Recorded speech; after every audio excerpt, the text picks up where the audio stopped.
Good afternoon, good evening, and good morning from wherever you are, and welcome to our review of The Boys, Season 3, Episodes 1, 2, and 3. And joining me, I have Zam and the glorious return of the man known as Ray. How you guys doing? All right. Yeah, the boys are On a back in level of town. 1 to 10, how drunk are you? If 10 is drunk, then I'm only a 6, maybe 7. I'm a bit beyond Ray? tipsy. I'm drinking all these fucking mixes, and I still. Hello there, Facebook user. I still got. Oh shit, where's the camera? I still got this little bad boy. Oh, What's different? God. Oh, that's fucking student drink. Yeah, well, you know what? I spent so much fucking money on alcohol today. Like shit, me man. Anyway, hello, Facebook user. How you doing? Let me find out who this guy Hello, is. Facebook user. Welcome to the stream. We are talking The Boys, episodes 1 to 3, and I've forgotten most of what's happened. Let me just quickly go here. And anyway, so we've had a return, and the first Hey, three Raven. episodes, before we break down not everything, but most of the key elements, most of the key things that happen, want to get what you guys thought of the first three episodes. Well, first of all, hello, Raven. I hope you've seen the boys as well. This is just Oh, yeah, this. spoilers, by the way, spoiler alerts. Yeah, spoilers, spoilers, spoilers. Spoilers, This so take this away. show reminded me why it's my favorite show at the moment. This fucking show is brilliant. Everything about this show is what I love. I love the humor. I love the piss takes. I love the gross outness. I love the parody of it, but I love the seriousness of it. I love that it doesn't pull any punches. You know, it's fucking phenomenal. I love this show so much. It's everything I want on Disney Plus. I'm getting on this show. Yeah, This is the best. You yeah, know, fair enough. like just with the opening scene and everything, it just reminds you what a great show this is. I love the fact that this is an adult orientated show. This is not meant for kids. This is meant for, it's not meant for the boys. It's meant for the adults, and and I appreciate it. It's not meant for this guy here. You know what I mean? Oh yeah, it's definitely Um, not meant for him. so exactly. Uh, I just I want to talk about this episode in more detail, but so far I'm loving it. This show has not lost a beat in it. I love the evolution and what we saw with this show as well. Like they're not just continuing with old with what they did before in the previous seasons, or just like Homelander just being this fake sort of nice guy. He's actually being himself now, and he wants the world to see who he really is. I like it. I like it a lot. Yeah, Uh, Ray. Yeah, right. we'll get into that I more feel later. like someone took the dial and turned it up to full when it comes to the gore and the way they kind of set it up. So it was just you could see it coming, but it was hilarious. I liked the way they kind of adapted some of the superhero powers, like the girl that makes everyone go pop.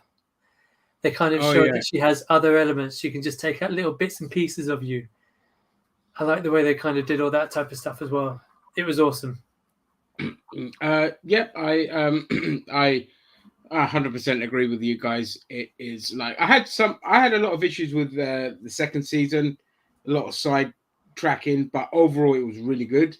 This one is 3 episodes in, and it's just fucking brilliant. Like we got one of the best first 10 minutes of a show ever, and we'll get into that.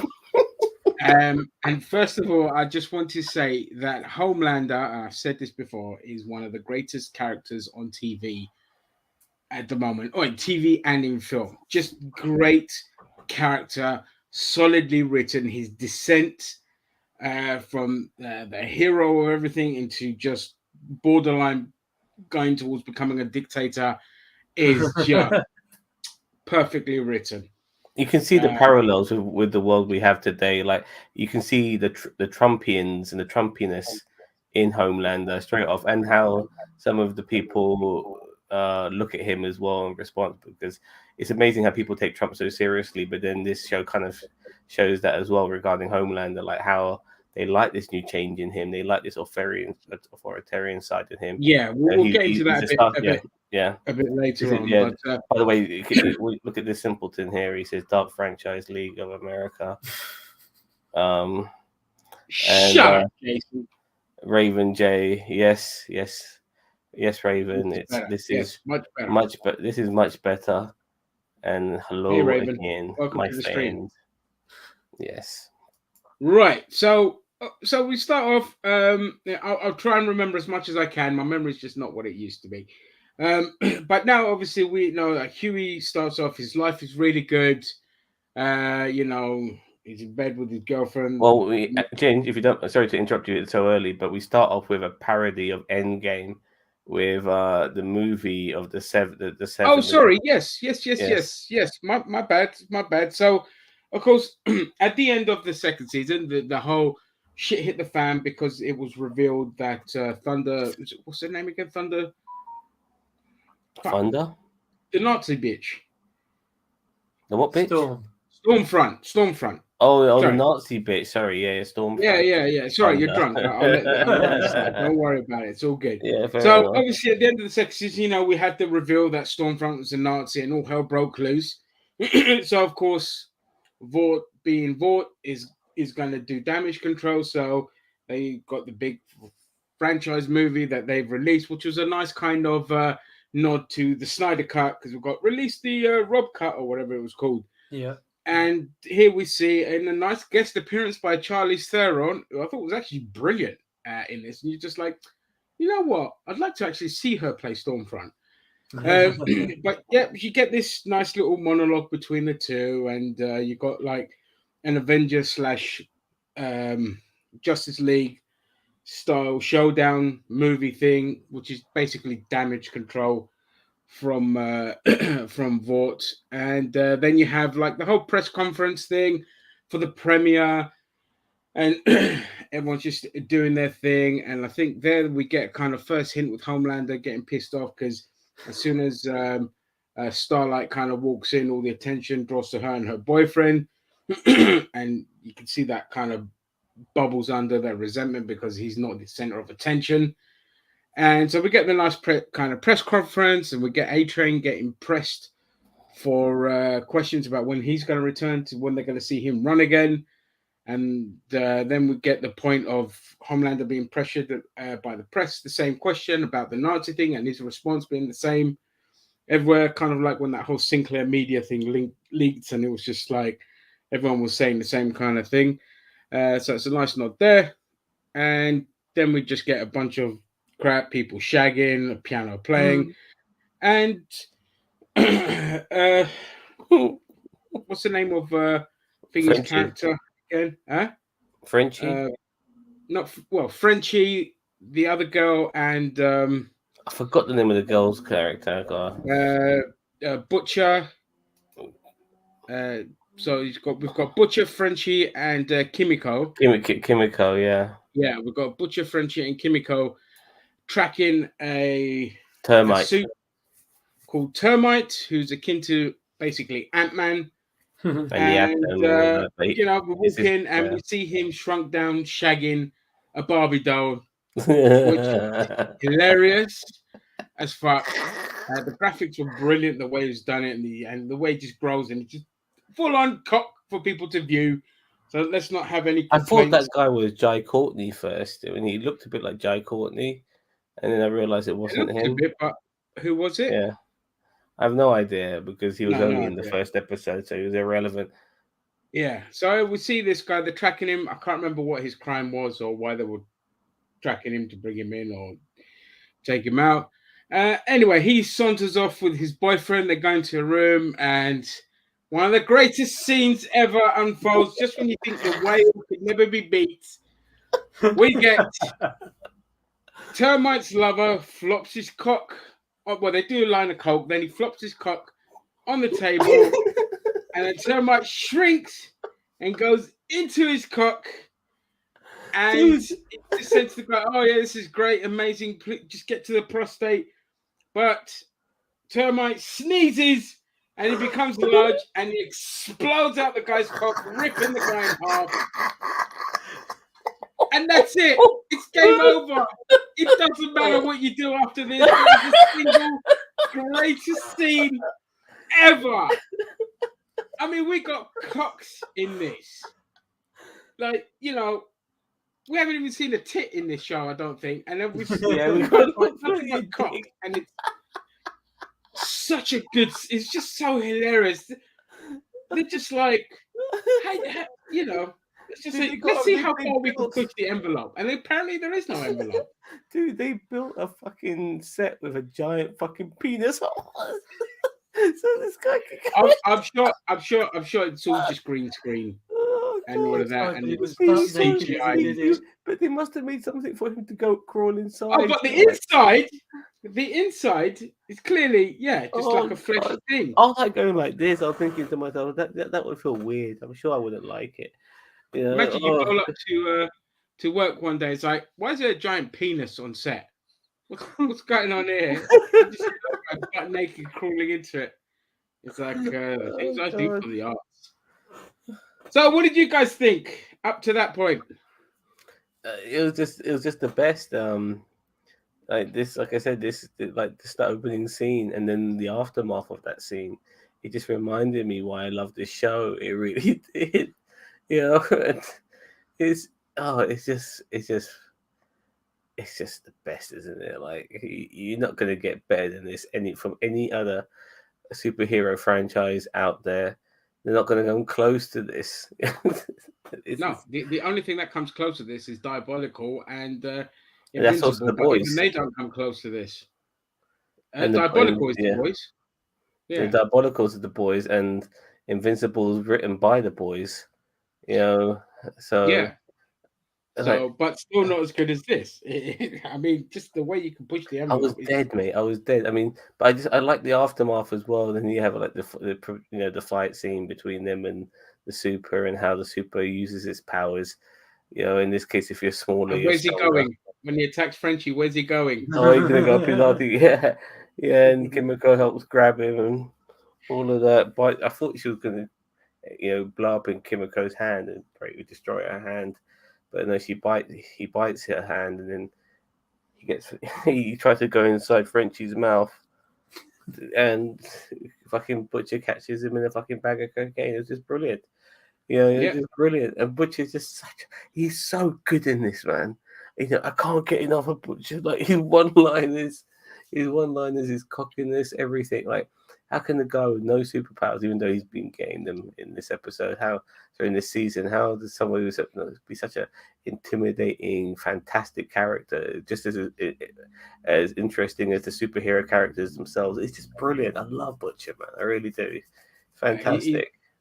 He's a great character, and obviously his normal protocol would be to kill that suit, but he's been told to restraint, and so they just send him off to rehab because he was shoved in a bag of cocaine and he ODs, and which was hilarious. He was like, just in there like a sherbet dip, just stuck in the bag around, and just such a great opening scene. And then we cut to like Huey and his perfect life, and then he's off to work and he meets up with I forget her name. Just bear with me. Nancy. Victoria, I think. Is it Victoria? Yeah, Victoria. No. The Asian. Yeah, Victoria Newman. That's it, Victoria Newman. Yeah. Yeah. They meet up with her. She keeps stealing Huey's bagels. Yeah, she keeps stealing his bagels, and they put on a bet about whether Thingy can show restraint and all this kind of stuff. And then we just get he goes to the safe house. Afterwards, Butcher goes to the safe house where the kid is, and blah blah blah. We don't need all that crap. And then we cut to we see the Deep come back as well. So the Deep's inside the vault building, and they're out of that cult, and they're no longer in. Yeah, they're out of the cult. They're still slimy fuckers. You know what I mean? Yeah. So they're out of that cult, and then his whole arc has been fascinating. His whole arc, his whole journey has been fascinating throughout the season. It's not the main story, but it's still a story within the show, which I very much appreciate. Yeah, and to the limits that which he's pushed, we're going to see where he develops, because he's now like really like you really want to see where the deep goes with this, because how he's pushed and how Homelander treats him and the kind of sadistic shit that he does further down. We get a glimpse of Mother's Milk, and this is just the parts where nobody cares. If you've seen it, you know what we're talking about. He's just with his daughter, spending time, and then we have obviously the head of Vault, Giancarlo Esposito. I forget the name of the cat. Oh, Stan Edgar.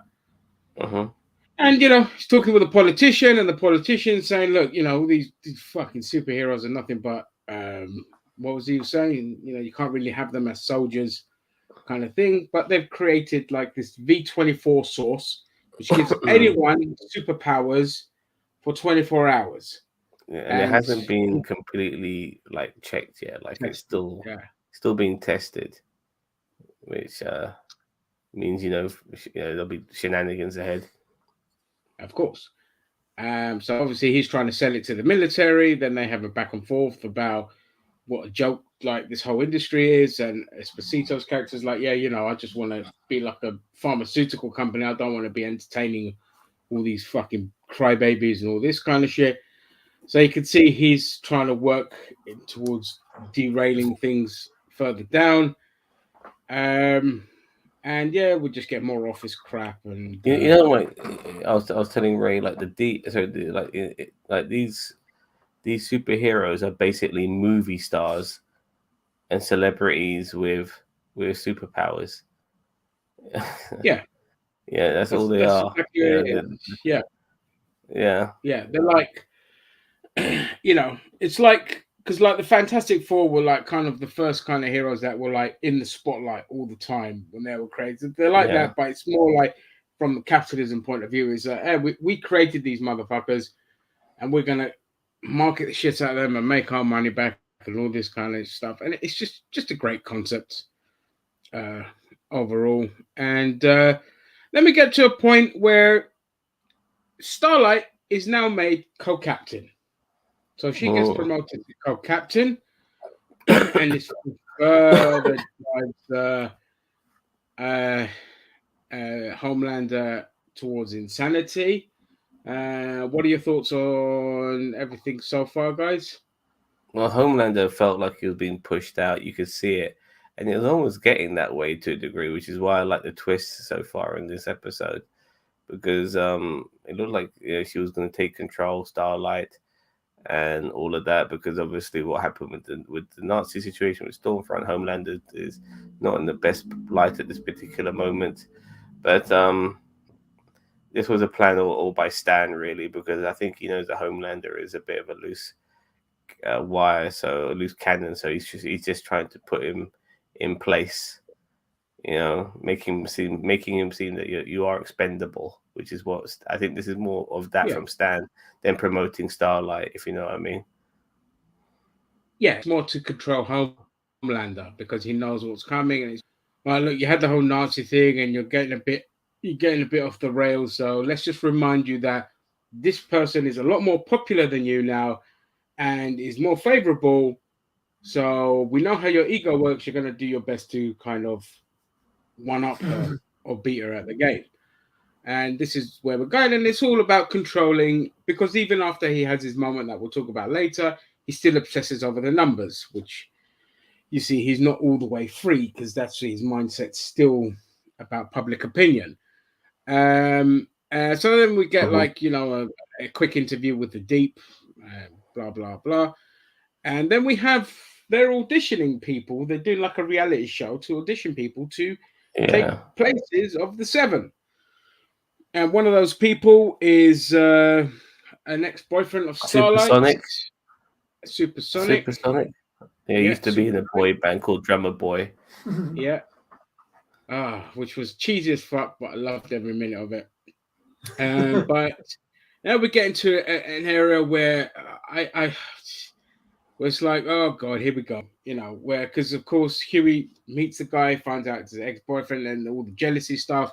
And we start entering into Ross territory from Friends. And it's just like, you're going to ruin this fucking thing because of your jealousy, and you're gonna maybe think that she's having an affair, then you're gonna go off and do something stupid, and here we go. I don't want to will they, won't they happening now with these two, because if we go down there, I'm like, no, this is soap opera crap. It doesn't belong in this kind of show. So thoughts on that, guys, before I move on. Well, you know, there was a bit of a will they, won't they, but I think it kind of got like cemented by the end of the episode with. I mean, I'm jumping way ahead. No, don't go that far ahead. I'm just talking about. Okay, fair enough. Well, then what I thought at the time, yeah, I did think that to a degree, but I didn't think it would be too much of an issue. Initially, you know, I mean, I wasn't really thinking too much of it. I kind of felt like it was played for comedic value more than anything else. Yeah, because here's this ex-boyfriend who's like been done 1,000 times before, and it's just like, I don't really want to see it in this show. But cool. All right. Well, and after that, after a brief another press conference, we get A-Train, who's also in the halls. And his situation, Ginger, was that he wasn't able to. He took that blue drug, that blue compound V last season, and it fucked him up. So now he can't run. But if he does, he'll kill himself. Yeah, because he'll have another heart attack. Yeah. Which is why he was grilled at the press conference at the beginning of the episode, which I mentioned earlier. And here we see that he's pounding away the calories, even though he's not much of a runner. So we get fat shaming from Homelander, further adding to the building of resentment towards him. And you just think that he's creating so many enemies that it's just going to be interesting as fuck to see where this all goes. And then we get Maeve kind of in the background, who then we see the Nazi bitch, and obviously she's in bed, alive, burnt up, cut to pieces. Anakin Skywalker. Yeah, like Anakin Skywalker. And obviously Homelander is there, and he's venting, and he's trying to get reassurance from her. And then he flops out his cock, and she just jerks him off while she's lying in bed, half dead. And I'm pissing myself laughing. I just thought this was hilarious.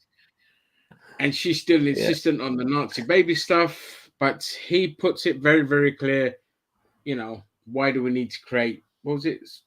Super soldiers? No. Well, what it was is that they don't need to command the master race. He's the master race. That's the one. Yeah, and I know what his explanation was fantastic. Like, perfect. Everyone will bow to. Why does he need to start this sort of revolutionary movement for people he don't give a fuck about? All he cares about is himself. He is the master race. He's the superior super. No one can match him. So yeah, brilliant. Made perfect sense. And she was heartbroken beyond belief. Yeah. Yep, she was. She was completely heartbroken because she knows that's it now. It's not, her wishes just aren't going to come to fruition. And we move on to. Well, the thing with Ginger as well. Yeah, Maeve then just. Ginger, I'm sure he finished himself off while she was doing the job, and when he walked away, I noticed no cum stains on the fucking sheets. No, I thought the gag was. No, he didn't finish off, because when she started talking about creating a master race, he just went flaccid. Oh, fair enough. Sorry, Ray, okay? Yeah, that was the point I was making. That the more she was talking about master race, and the more he was like, no, I'm fine the way they are. That was when he was losing it more and more because he couldn't enjoy it. That's it, exactly. Because it's like, no, I want all the I am the master race kind of thing. And then Maeve kind of shows up at the boys' headquarters, and I think she gives them information about Soldier Boy or something. Boy, yeah. Because they don't realize that Soldier Boy, it's weird in the way. I'm not sure how Soldier Boy is going to be portrayed in this show. Is it going to be through flashbacks only, or will he eventually come into the current timeline? But nevertheless, apparently Soldier Boy is a similar power level to Homelander, and he was killed. So whatever killed him, they could kill Homelander. Yeah. And that's where like these breadcrumbs start from there.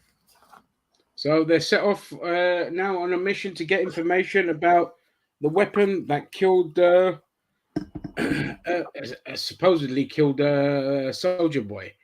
And after that, we get a shocking scene. Of course, I think she gives them also the V-Source stuff, the V24 stuff, and he's about to like, and then Butcher is like, yeah, whatever. Why would I want to be the very thing I'm hunting? And it cuts to his apartment, and then he's about to dip the stuff down the sink, but he's like, I'll hold on to it. Puts it in a nice bulldog biscuit tin. And Homelander shows up. You think, oh, fuck, what's going to happen? And here is where it takes this twist where I'm just like, this show just fucking makes my nipples want to explode, because it goes down avenues where it's just like, this is just brilliant. And it's basically, Homelander's had enough of Vault, and he knows Butcher wants to bring down Vault as well. So they're going to team together to kind of bring everything down. And then he's like, at the end, it will just be you and me standing, and we'll see where this goes, kind of thing. Because Butcher knows, like, you know, they're honest with each other, how he could, like, how Homelander could just kill him there and then. But they have this amazing discussion. And what did you guys think of that scene? Well, I knew nothing was going to happen to fucking Butcher because it's the first fucking episode, and that kind of curtailed any worries I had for Butcher. If it was the final episode of the season, I would be worried for him. But yeah, I did like the fact that they were, planning on doing something, collaborating to some sort of degree. We'll see how that goes. It was a good scene, though. It was a good scene. Yeah, and then we get to the final scene, which is Huey is, they're at the FBSA, and what's her face is kind of leaving, and then he hears that stalker's voice calling out for her, so he follows to make sure everything's all right. He's trying to find her to warn her, and then of course it's discovered they have a huge history together, and I forget what that history was with the guy that was stalking her, and it wasn't made clear, but it wasn't really made clear. But they had a history, and when they hugged it out, his nose started to bleed, and that's when he knew that she was trying to kill him. Yeah, that's the one.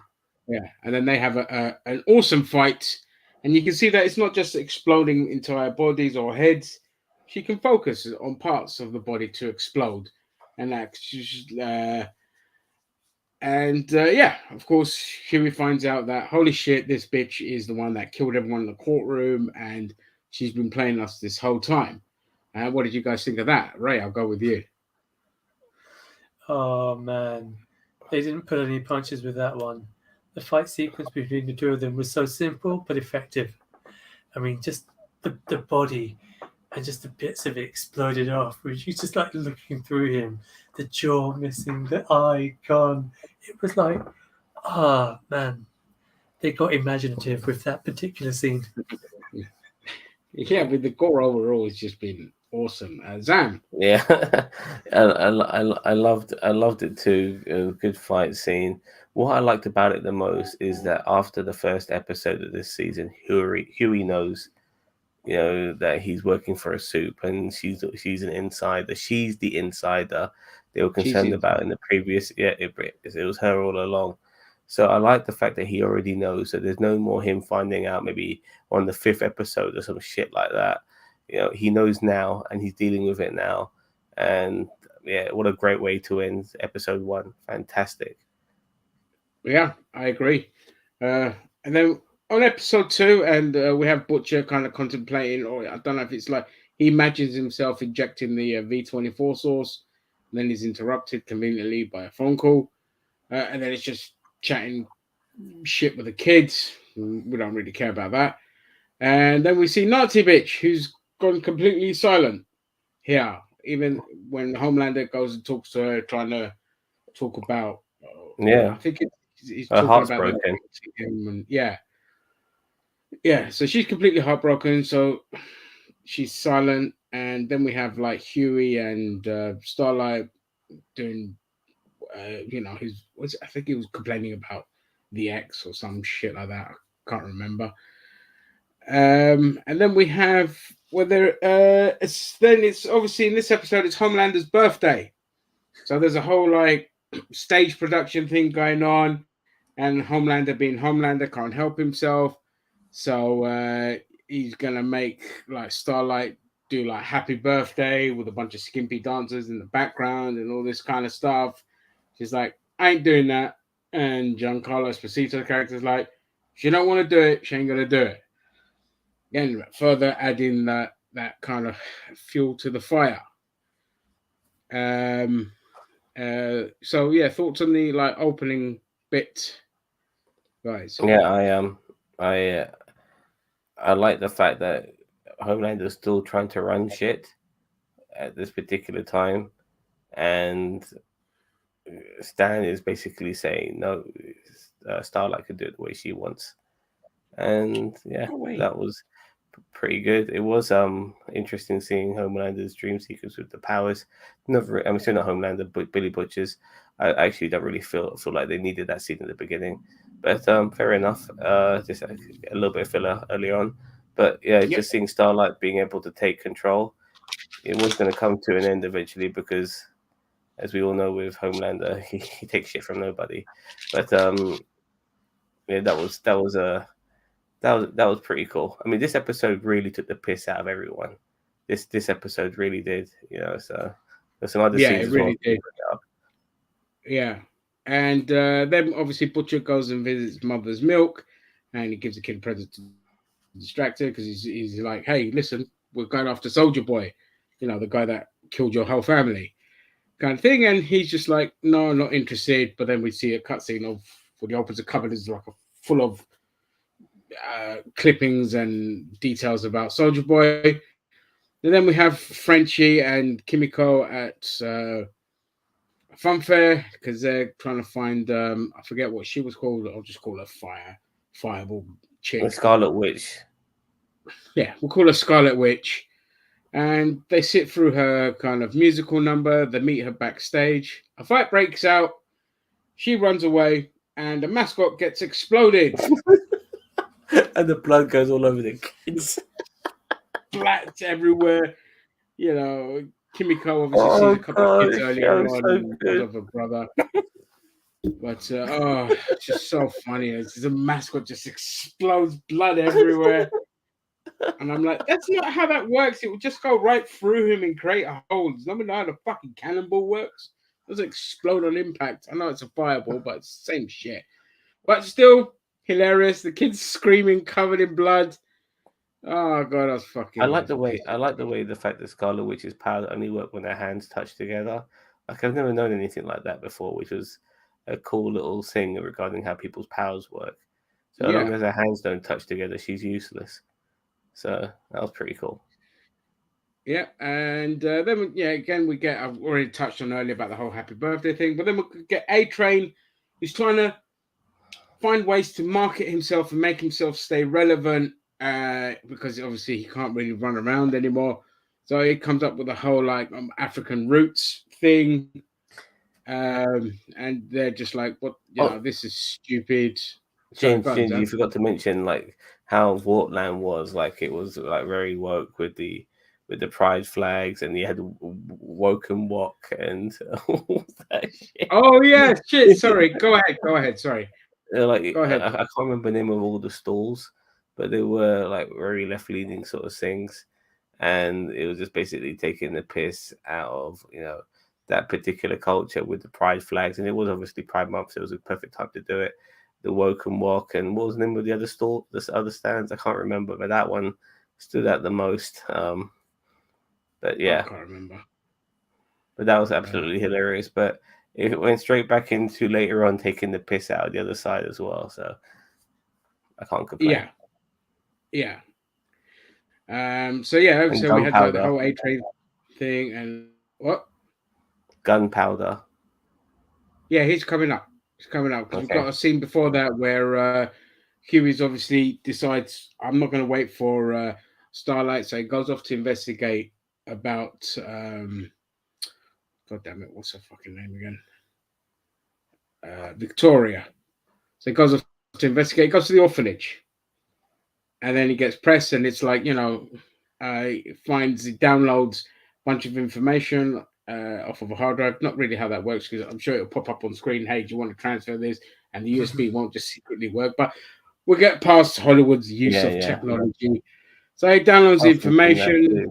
It gets, it's like an orphanage for, like, kids whose powers have happened early and they can't control them, and they're a little bit misfits and all this kind of stuff. I saw that creepy little shit was running around. I was just like, well, if ever you want someone to not have kids, just show them this clip of this creepy little fucker, and that should work. Then just, sees all the old information. It cuts to when Giancarlo Esposito's character come and took her from the orphanage. And then we see, he's then at her house talking to Victoria's daughter, reading a story, and they reminisced a bunch of old shit. What do you guys think of everything up to Jan? It just, like, regarding Stan and all of that, it was just confirming kind of what we already knew. It just putting it, like, obviously we knew that she was a Vault agent by the end of season 2, when we found out it was her blowing up all their heads, and a couple more layers were revealed at the beginning of episode 1 when this guy, her ex-boyfriend or whatever, was hunting her down, and now with Huey doing some investigation at a orphanage for supers, it just revealed what we already knew. So none of this surprised me. Yeah, ditto. And then we get a nice little moment at a gun show for Gunsmoke, like a gun convention where Gunsmoke speaking. Gunpowder. And and here you get, like, your usual right-wing tropes about loving guns and all this kind of stuff. And then Butcher kind of meets him in the pisser and talks about how Soldier Boy used to stick his finger up his arse or whatever, and he tries to, of course, get information about Soldier Boy. Is he actually dead, or is bullshit? Nothing really comes about. So before I move on to the next scene, any thoughts there?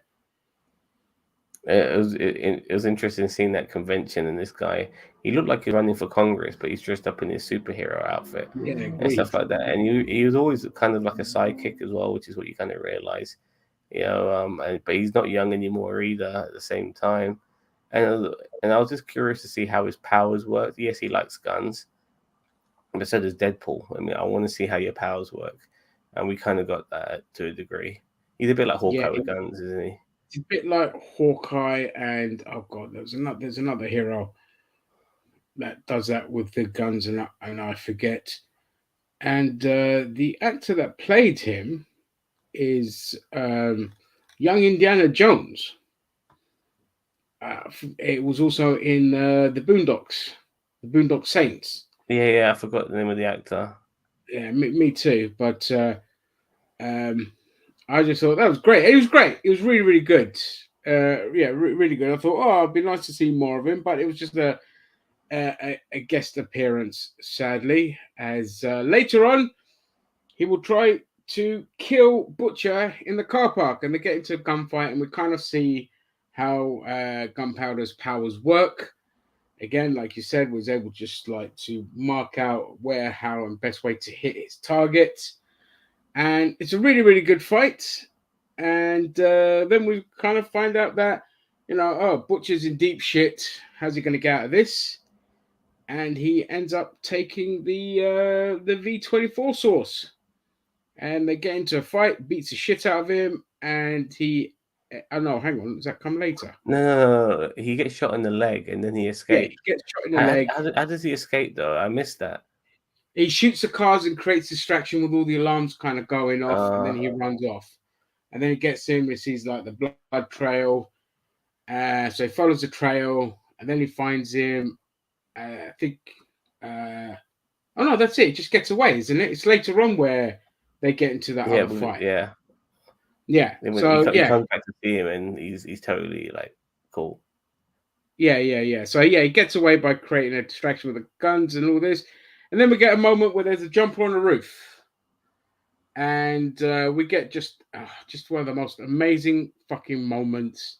Again, just with Homelander, who's just phenomenal, and he's trying to talk to the kid about getting down, and he does this whole like monologue thing, and then we get like breaking news that the Nazi chick has committed suicide. And this just sends Homelander over the edge. He just tells a girl, fuck it, you know, jump. You're talking about gods Yeah. and all of this. And he goes into this brilliant monologue about religion. And he's like, I'm the man in the sky. When you look up, I'm the man in the sky, or something like that. And then the girl falls to her death. And I'll just leave it there because then you the bits I missed. Thoughts? Well, I like the way that in this show, like when you die, you're a bag of fucking blood and guts. Because when she fucking fell off that thing, like there's more splatter and stuff like that. Forgetting actually just to mention at the end of episode 1 when she destroys her boyfriend's body, Victoria, like it rains blood and guts, all around Huey and everything. I mean, this That's right, yeah. It's just got blood and guts everywhere. I love it. And I just like the change in him. Like, he's even when he's trying to save her, like he's just doing it so half-heartedly. He doesn't give a fuck. He doesn't give a fuck about anybody. He only cares about himself, and you see that in how he's trying to stop that suicide person. And like I said, eventually he makes a jump, but he's off camera as well, so it doesn't look like he's doing it. So like nobody knows it's him. So very clever. So they don't catch the moment. They just put the cameras down. Ray, thoughts? Oh man, the guy that's playing Homelander deserves an award for what he's able to pull off. I mean, the guy just looks at the people in such a sinister way that they're just scared. They're so scared they have to do what he wants. And it's like all the regular folk just seeing him fuck with them. It's hilarious. Yeah, I couldn't agree. He controls everyone. It's just one of the best performances on TV, like I said earlier. It's just phenomenal. He just does both our leads are New Zealanders. Did you realize that? Both our leads. Yeah, they're both New Zealanders. Butcher and Homelander are Kiwis. Yeah. And they're just brilliant. And then we get Mother's Milk, and then OCD has a moment in front of his kid, blah, blah, blah. Don't really give a shit about that. And we have a conversation between Huey and Victoria, and he's trying to make excuses as to why he wasn't there. And then right at the Starlight kind of pops in and kind of saves the day. And then he shows her the kind of stuff that he found at the orphanage. Then tells her like, oh, by the way, I've put my names down to adopt somebody, so sorry about that kind of thing. And we get obviously Mother's Milk's like, look, I can't do this anymore. It takes the kids back. It's like, I need to get back in the game because we found Soldier Boy and it's driving me insane. And he killed my family. That's where we reveal that his family was killed by Soldier Boy. And we get to Mother's Milk is coming back. And then we have a back and forth between Frenchie and Kimiko. I can't fucking remember what they talked about. And also Huey is also. It was about Billy, about Butcher, because like, why do you listen to him? And he says to her, "Well, you listen to him too." Or was this before the kidnapping? I can't fucking remember. Was this an episode? I can't remember. Yeah, can't remember. Not relevant. Doesn't really matter. So the boys are back. Then we cut to, I think, is it Homelander just lying in the bed where the blood of is where the thingy murdered herself. And then we cut to Butcher in the car park standing next to Gunpowder's car. And Gunpowder shoots him. And you think, we know what's coming. We know he's taking the thing.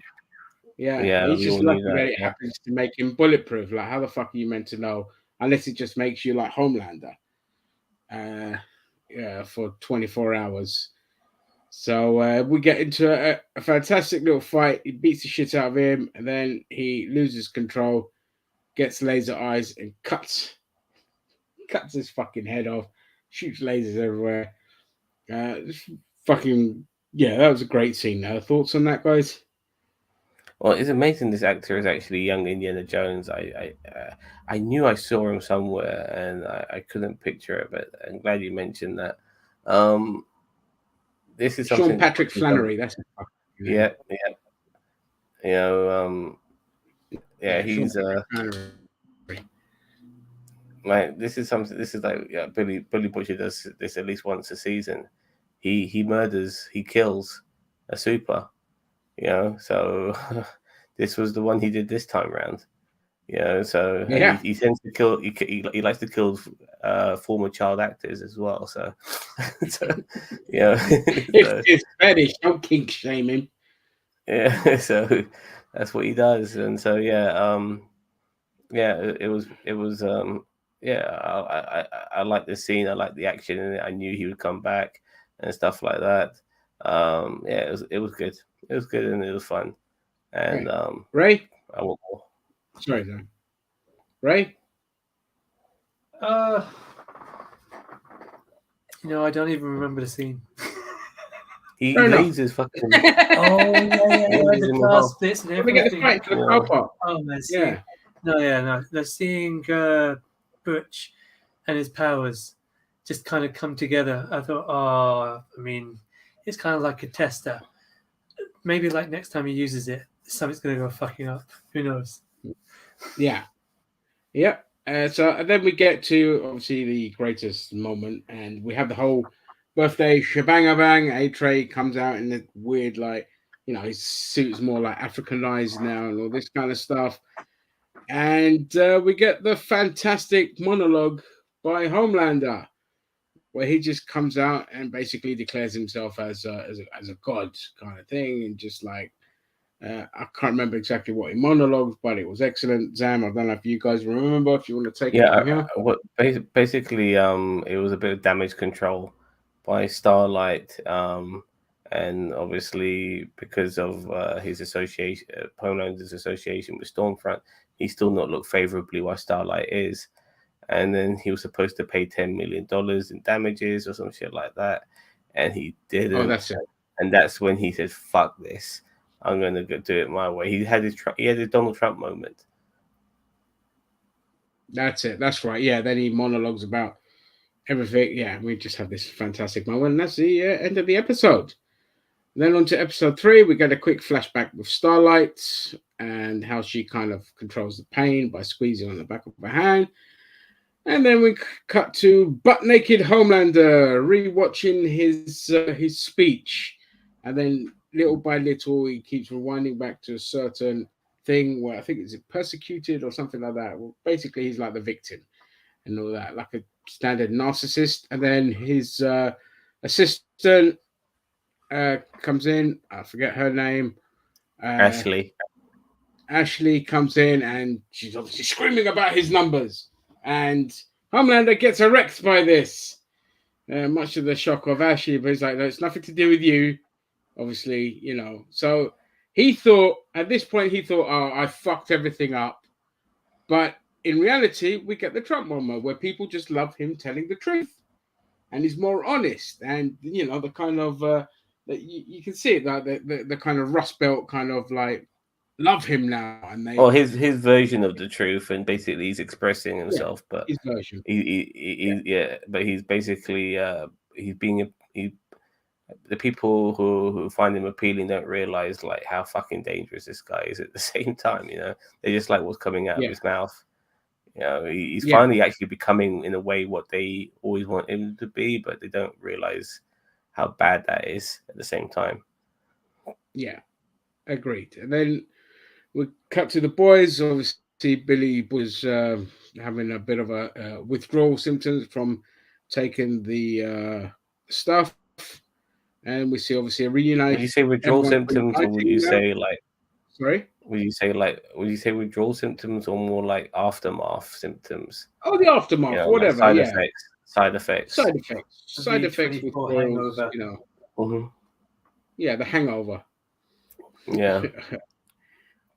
Kind of thing. And So we get reunite. The boys are all reunited now, and Huey has to make an excuse as to why he's off, and he can't just say he's ill or whatever, because she'll kind of know that he's lying. So it gets Kimiko to fucking break his arm.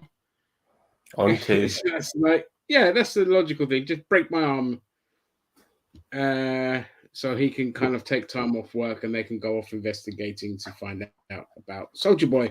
And then we get Frenchie in yet another pointless, what I thought was just another pointless side plot, just like in season 2, but obviously it's going to lead to something that's actually relevant to the plot overall. And then we cut to the outhouse quickly, and then we have Starlight. I think she tells Subsonic then, like, you know, look, they're shortlisting you to join us, but please don't, because Homelander's just gonna fuck you up, kind of thing. And I think he kind of agrees at that point. Obviously, he changes the deal because he wants to be there to have Starlight's back. Yeah, that's later on. And A-Tray reunites with his brother and goes home. We don't care about that. Kimiko has a moment with the boy talking about how she hates her powers and he hates his powers and all this kind of stuff. And then we get to the scene where obviously they force the handler to kind of talk about what the fuck happened in Guatemala. And this rubbed me the wrong way on a political point of view, because you know, the Americans' excuses of going to Nicaragua was because, oh, the Russians were there and all this kind of stuff, when in reality they were just deposing a democratically elected socialist government, as they've done throughout their fucking history. But I don't expect the full truth to be told in the Amazon, especially with Jeff Bezos being so tongue in arse with the US government. That's neither here nor there. So we get a flashback to Nicaragua. And we get to see the rest of Soldier Boy superhero teams. Payback. The twins. Payback. Payback. Yeah, they're called Payback. We get the twins, which pretty sure it's just a callback to the Wonder Twins in the. What do they do, those twins? I never really saw. Nothing. We don't really see them do anything. Okay. Do you boys see them do anything? I didn't see them do anything. Then we get like a male version of Wasp, and we actually see Black Noir without his mask on, and he's actually black. This is really interesting. I like the fact that they are deviating from the comic. Like, the comics was a good base, but then they go their own route, a bit like what Invincible did. You know, it used the comic as its base, but it tried to be its own thing, so people wouldn't be spoiled by the comics. So I'm happy that they've changed Black Noir from what he is in the comics to what he is in this show, and what came from that was even more fascinating. If you want to talk about that, go for it. Well, the handler is basically talking about her past, and then we get to the moment, because of the Wasp constantly flying around, he gives away their position and they get attacked. And that's when Butcher intervenes and says, just hold that thought for a moment, so he can go to the toilet and start puking his guts out because of all that that fucking compound V, or whatever the fuck it's called, inside him. Eventually he comes back and she continues the story. We see some of the superheroes getting killed. And we see what happens to Black Noir, which is probably why he is the way he is now. Yeah, and also the fact that he had a relationship with Stan as well. We see a young Stan and a young handler in that scene as well, which was pretty cool. Once again, it kind of expands things a little bit as well. We see how sleazy Soldier Boy is. Like, he's just as bad as Homelander, but differently bad. Like, he's like I said, he's sleazy. He thinks everyone wants to fuck him. And the handler basically tells him straight what people really think of him. That, you know, they're either afraid of you or something, or worried that you're going to kill them or some shit like that, but they don't like you. You know, they don't like you for you. Yeah, exactly. There's some really good moments and telling of truths and all of that, and just maybe some origin as well regarding some of the characters, kind of know why Black Noir the way he is now as well, and why he's basically Stan's right-hand man, so to speak, as well, because him and Stan go back and all of that. Yeah, fascinating stuff. Yeah, really, really, like it was a great flashback. It was, I mean, the action scene was amazing, and yeah, we just get to build more on their kind of backstory, which I thought was excellent. Ray, do you want to add anything? It was. I like the way they were kind of. Was it Black Noir was fighting back and trying to change his image in the same way that the Deep is doing his. It's just kind of seeing it backfire. I thought it was even more funny. Well, because he was black, they wouldn't accept him as a superhero, which is, even for the 80s, I thought would be stupid, to tell you the truth. Yeah, it would have worked fine in the 80s, I think. Yeah. Because, yeah, it would have been fine in the 80s for him to come out. Because it's not There like was a bit like as long as he was as long as he was a token and he wasn't in charge, it would work. This is it. It would have been fine. Yeah, if it was back in the 70s or 60s, I could get it. But in the 80s, that bit kind of fell flat. But I kind of get why they tried to shoehorn in that kind of stuff. But it you know, it works for what it was. He said he's going to get a cab when he's got his suit on. That was so funny. He said, the guy said, I can only get a cab when I've got my suit on. Yeah. Yeah. And then we get another fantastic moment with Homelander, where him and Starlight are kind of having a moment, and the Deep returns, and she's like, "What the fuck?" Because Homelander being Homelander, he knows what he's doing, and he's going to put the Deep. Sorry, James. James, but we just regarding that whole scene, the previous scene. Apparently, Soldier Boy gets killed, and his body gets taken away by the Russians in the helicopter, which was also part of that entire scene as well. Yeah, which will probably end up to him either being brainwashed by the Russians, aka Winter Soldier, or he is actually dead or something entirely. We don't know yet. Mm-hmm. But yeah, that's right. And then we cut obviously the Homelander, and Homelander's bringing in because Homelander has like his racist moment saying, "Well, we're going to have was it like a terrorist in the 7?" He's like, "No, I've got a better idea," and he brings the Deep back in. And obviously Starlight's not happy about this, so she threatens Homelander with the tape. And he's just like, again, he just has this fucking amazing moment. He's just like, look, I prefer it if people like me, but if they don't, then they can fear me, kind of thing. So he just says, do it. Fuck it. Go for it. But then, you know what's going to happen and all this. And it's just like, she's fucked. There's nothing. Now they're at the point where they can't do nothing. No amount of threats, no amount of exposure, nothing is going to derail Homelander. If this was today's world, Ginge, and the tape was released, his sicko fans would still follow him off a fucking bridge. Yeah. Oh yeah, they find a way to blame the airplane victims. Or, I mean, everyone else is to blame. Like I said, like Donald Trump. Like doesn't matter what comes out with him dancing with Epstein and all of that shit, grabbing by the pussy. They would still follow this motherfucker off a fucking cliff. And same with Homelander. You could have seen the footage of him raping Butcher's wife. You could have seen the footage of him not saving those people on the plane. He would still have a following. Millions of people would still follow him. Yep, agreed. Ray? It was one of those moments where just seeing the power shift.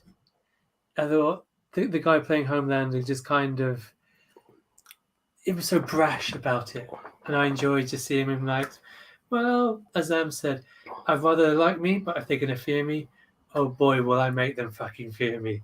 And do you want to be the one that makes that happen? Oh, go on then. It was genius. Yeah, couldn't agree more. And she wanted that Muslim woman.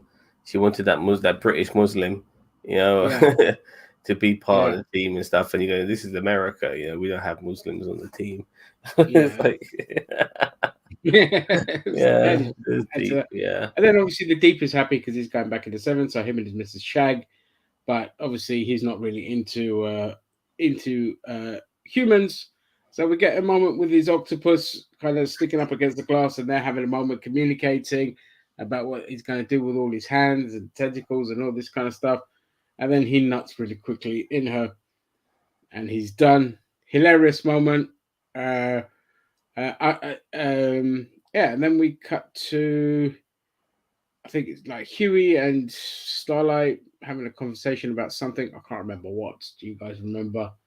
I just want to go a bit more about the Deep, saying that Go for it. his image was getting better. Like apparently he was the Sinking Man superhero when he was on that Bill O'Reilly, Sean Hannity show, as well, when he was bringing out his book and obviously exposing that cult. And he had Billy Zane as well, pretending to be the cult leader in all of that. It was brilliant. Yeah, nicely. Absolutely brilliant. Yeah.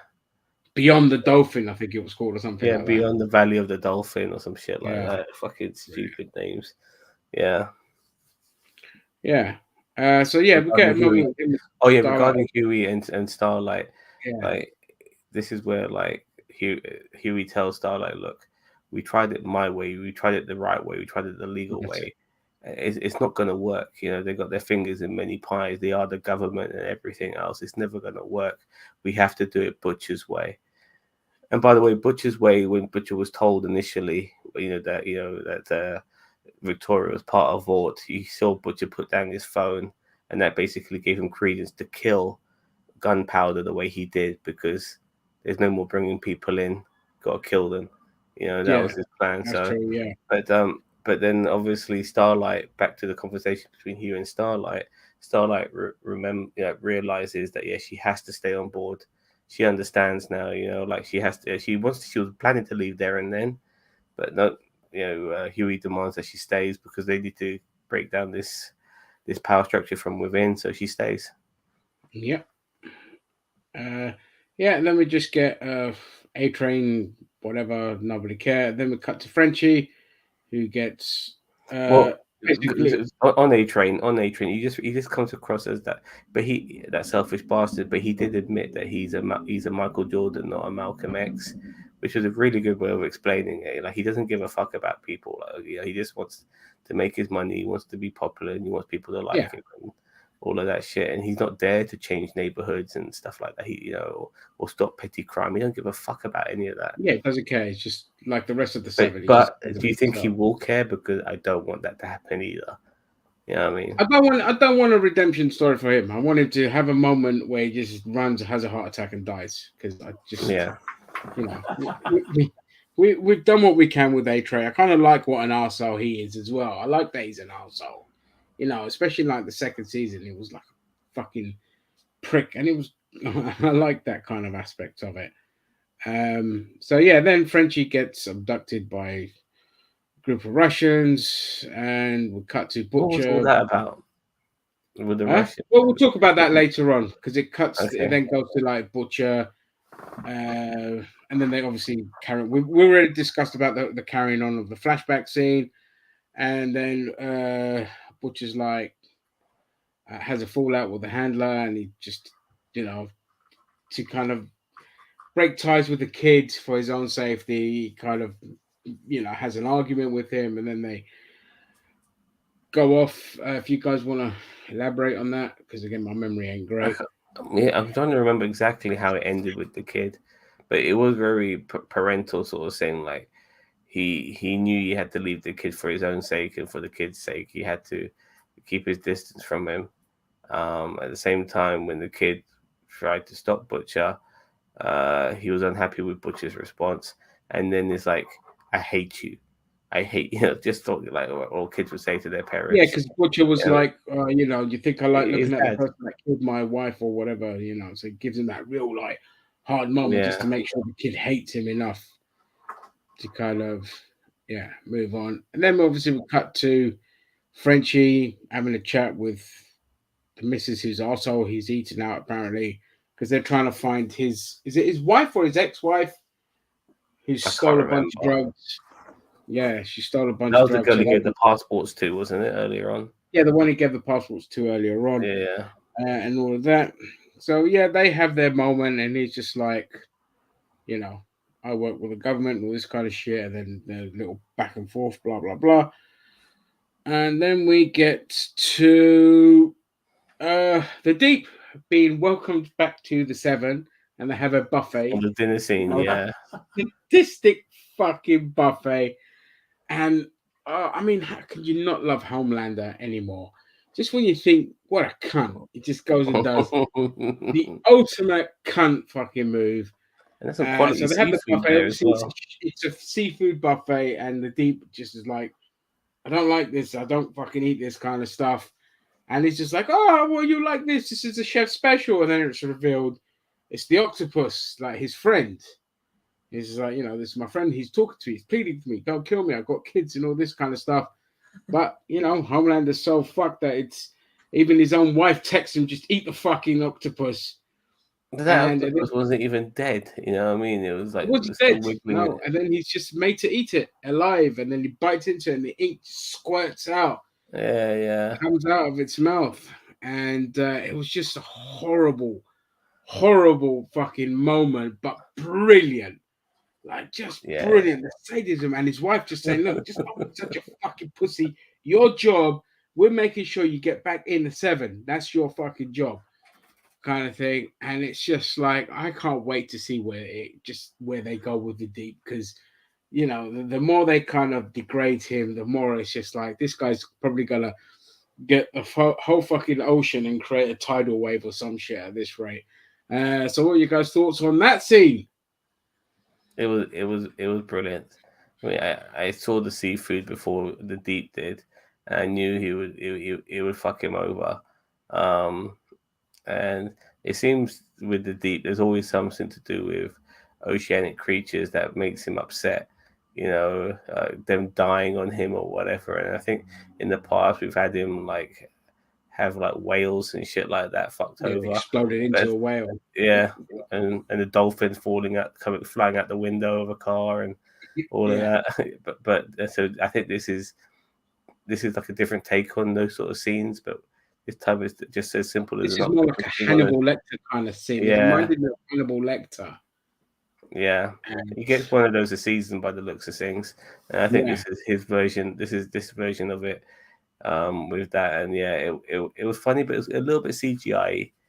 I mean, you could tell. Yeah, it was too CGI, but Yeah, you could tell, but I just found in my mind, I was thinking to myself, would the chef serve a live octopus?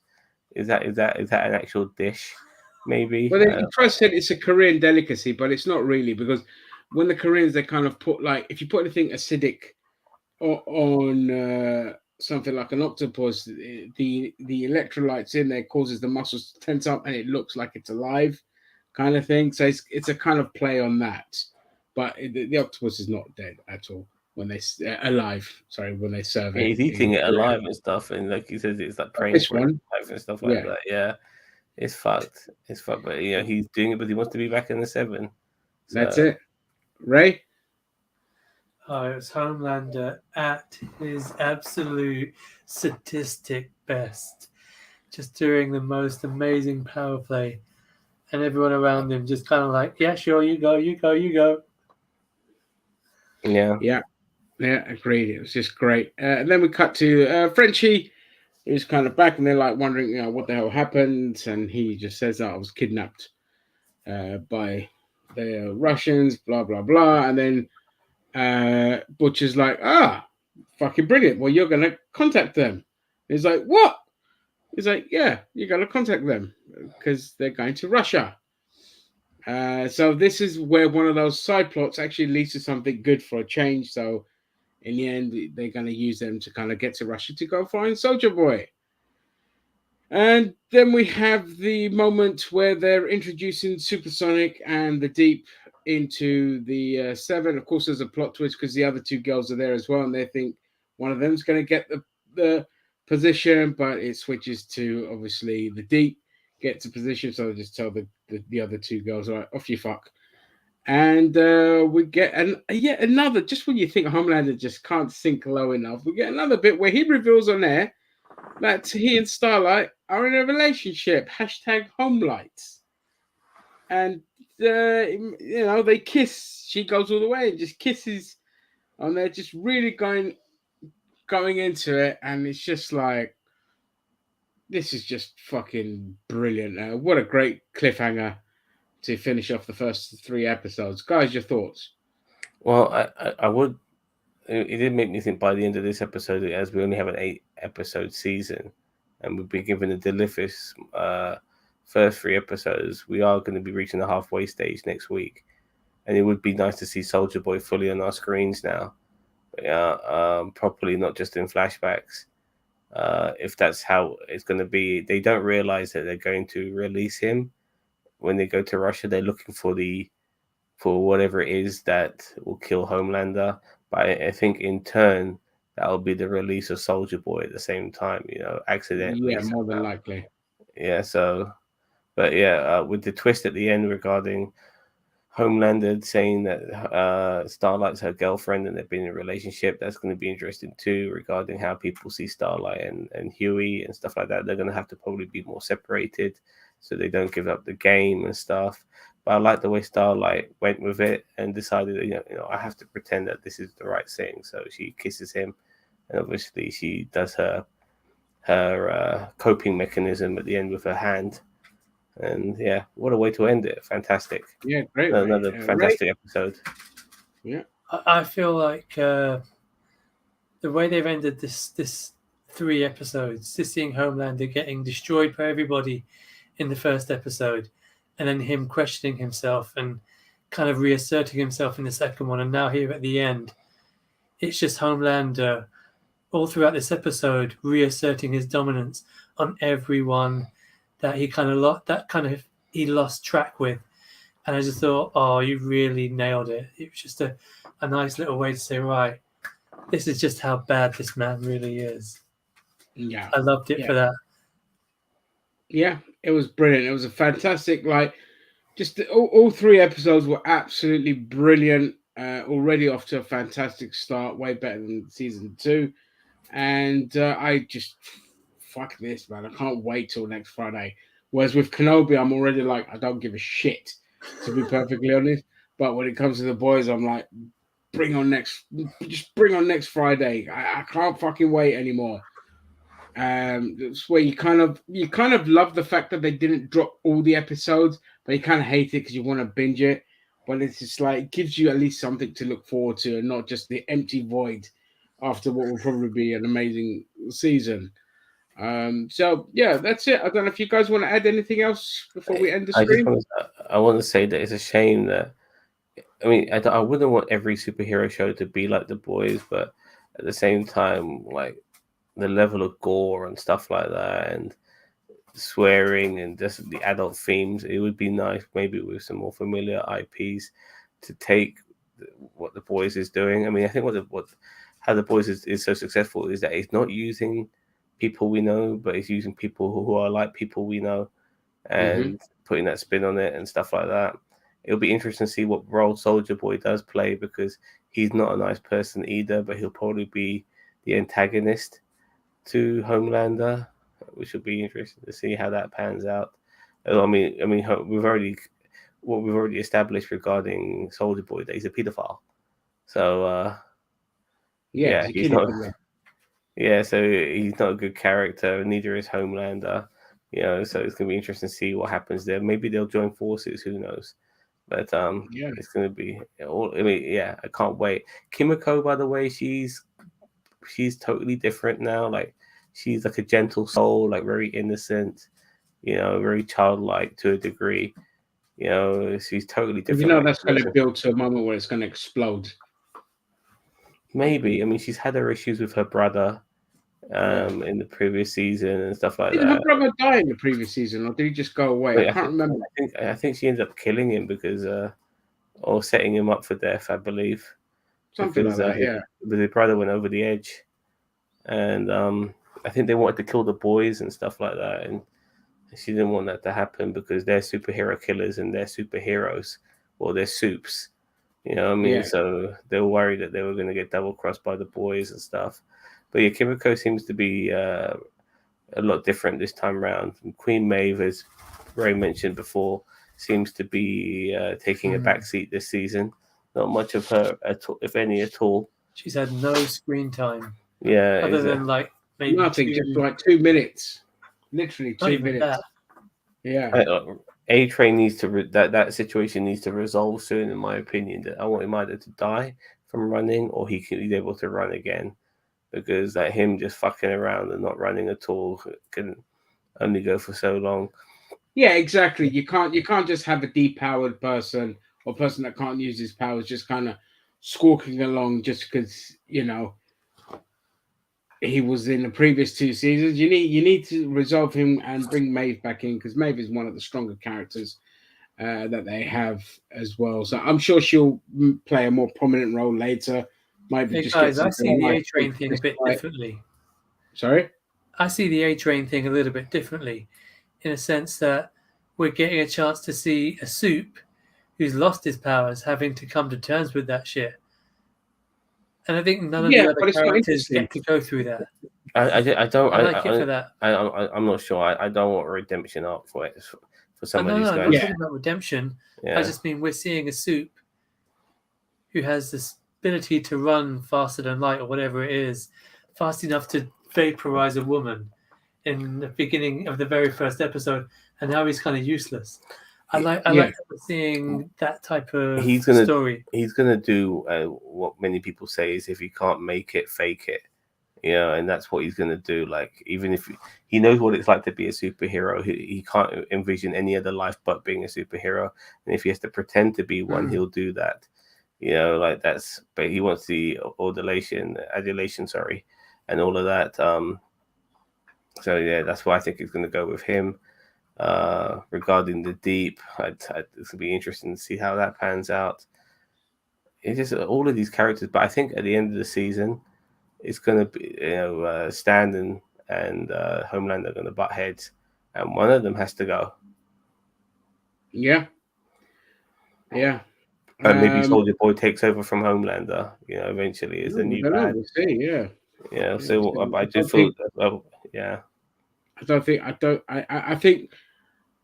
If I was to hazard a guess, by the end of season 3, we're going to end up in an injustice situation where he just becomes dictator, because that's like in the DC comics. Well, if you've played the games, you know what it's like.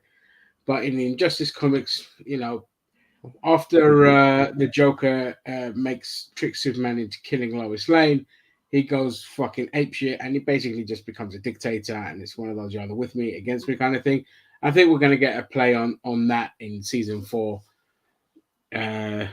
which will be, it's the more logical way that it goes, where it all crumbles, but he's just like, oh, well, I'm the king of the mountain now, and now you're just going to either bow to me, or we're all going to war, and I'm going to fuck you all up.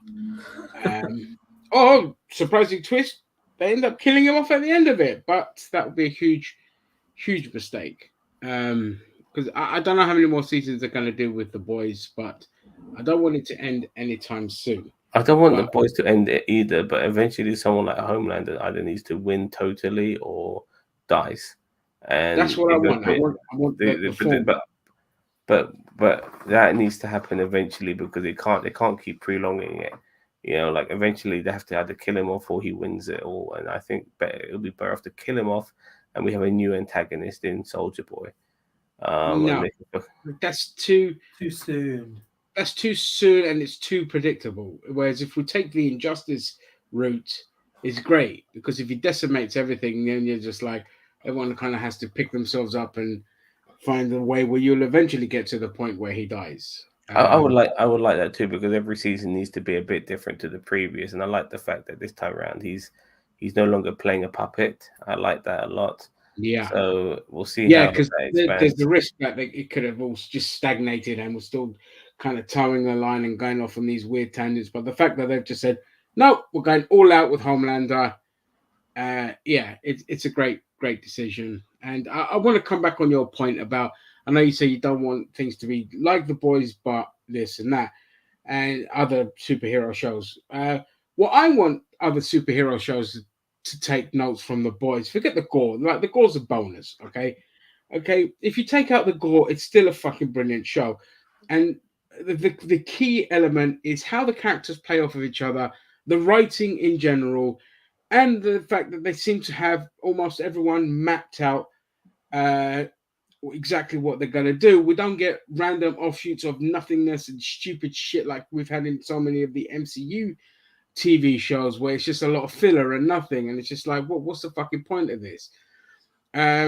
So the fact that they've got this mapped out and they're going with it, and we kind of know what the end game is or from the start, is what other shows should look at. Just look at the writing, look at how the characters are.